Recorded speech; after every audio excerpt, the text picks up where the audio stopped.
Did you know that in this COVID-19 era, governments across the world are hiring data scientists for contact tracing? The governments are trying to stop the further spread of the virus and flatten the curve.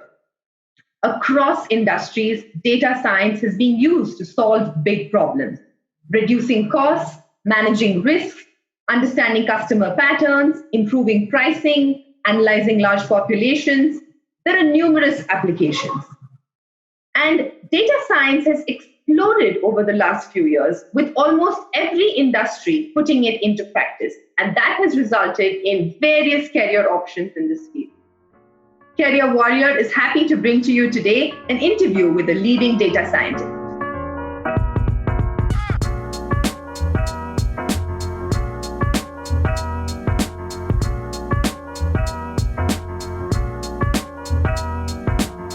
Welcome to Career Warrior, an informational series on YouTube brought to you by ASPIYER. My name is Pooja Iyer, and I'm the founder and CEO of ASPIYER.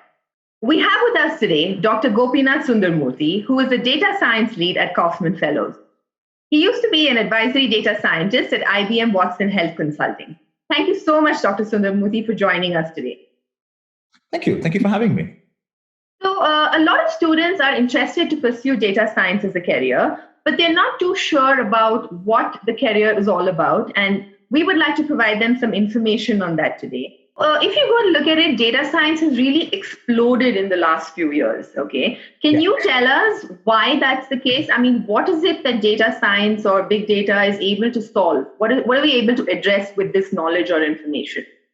Yeah. So again, and I can tell you from a life science perspective, right, why it actually started mattering so much. One of the key challenges of the Human Genome Project is everyone has like billions of base pairs of base pairs is essentially like the building blocks of life. But it also tells us that the difference between you and me is what determines whether someone is going to get, you can say, diabetes later on, or someone is not. And think of it, there are about 1.6 billion people in India, and everyone has a different genome. It's 90% nearly the same, but there's a lot of 99.9% actually, but there's a lot of small variations that exist. Using that small variations can be customized to make sure that we give treatments specifically to a given person. And that's what really defines what a personalized treatment is. How do you make it better? To give you a little more, non-life science example, right? So let's just say that you are someone who's sitting and watching a channel, right? And you're trying to understand what is the next thing to watch. There's an algorithm that tells you that based on the past movies that you watched, what is the most likely movie you're going to be recommending? And how do you go through the data? So then what happens is you have the entire catalog and you have millions of movies. If I don't serve you the right movie and you're not able to find the right movie, you're less likely to watch it. So you're saying something like Netflix is actually using data to understand what the customers are viewing and thereby offer them the best suggestions for similar movies to watch. Yes, and Netflix was among the earliest adopters of data science. They had something called as a Netflix challenge, if I'm correct, where they gave out $1 million in prize for someone who could come up with this algorithm and build this out, where you say, I give you a list of catalogs that happened in the past. Can you predict what movies you're most likely to recommend? And that's pretty much how the most of the field got started. What are the other areas that you think this could be applied into, or different industries? Is data science something that's applicable across industry? The question is, which field is data science not applicable for? Like, let's say that we moved from 3G to 4G, right, in terms of internet connections. More and more devices are continuously sending data back to their original source. So let's just say that you're on Netflix. You're gathering data about how you watch, what time you watched, when did you watch it, how long did you watch these series. Or let's just say that you're wearing a smartwatch, right? Everyone's wearing a smartwatch. What these smartwatches are doing is they're gathering data about you every single instance and gathering how you're training, how well you've been training, how often are you active, how much are you active. Everyone is gathering more and more data. And with the 5G that's going to be coming up, you can actually bet the fact that every single device will start capturing data to make sure that they are more personalized to your need. Because the more data they gather, the better they are built to suit your needs. The best example would be how good your Google Home starts becoming, like your Alexa and Google Home devices. It starts understanding who you are to make sure it starts building up routines for you and give you the right results in the right time. Like with autonomous cars these days, I mean, that's like a huge place where machine learning engineers and data scientists play a massive role in terms of trying to understand how do you build these cars to navigate through roads to get you to the right location. And I've also heard that data science actually helps companies to kind of manage risks.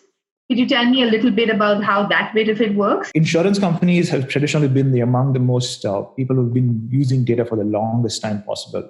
The reason why it's really helpful for them is because even before you go in there, they need to know who is the population that they are trying to manage and how much of money they need to collect from people to make sure that they create a large enough pool to manage the risks for the overall population. In the US, everyone is given, these days when you sign up for insurance plans, they're given one of these connectors.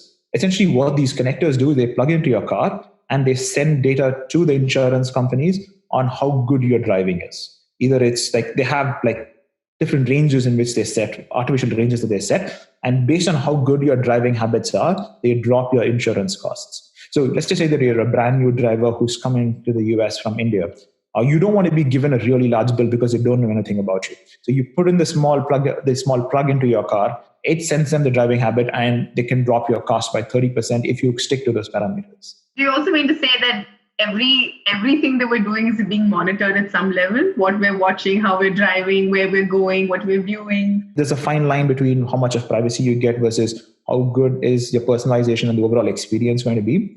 A lot of these companies generally tend to keep their data to, you can say, they create something called as demographics and try understanding how the demographics actually responds to a given change. And they try understanding how the population is overall broken down. And that's really useful for them. It's something that we've always done. We've always done this in our gut. Like essentially you can say people who are going to watch an action movie is going to be within 25 to 35, or let's just say 18 to 25, right? In that age group, we had a gut feeling. Now we have the data to back up to say that these are the people who generally tend to watch these kind of movies more. Dr. Sundaramurthy, for all your insights that you've shared with us today, I think it's really going to be helpful for our students to get a better perspective on data science as a career profession. And we really want to thank you for your time. Thank you. Thank you so much for having me again. It was lovely talking to you guys. So that brings us to the end of this episode. If you would like to know more about specific careers, please do leave a comment below and we will get back to you in the following weeks with an interview from a specialist in that field. Do subscribe to our YouTube channel and keep watching Career Warrior to get fantastic insights into various career options.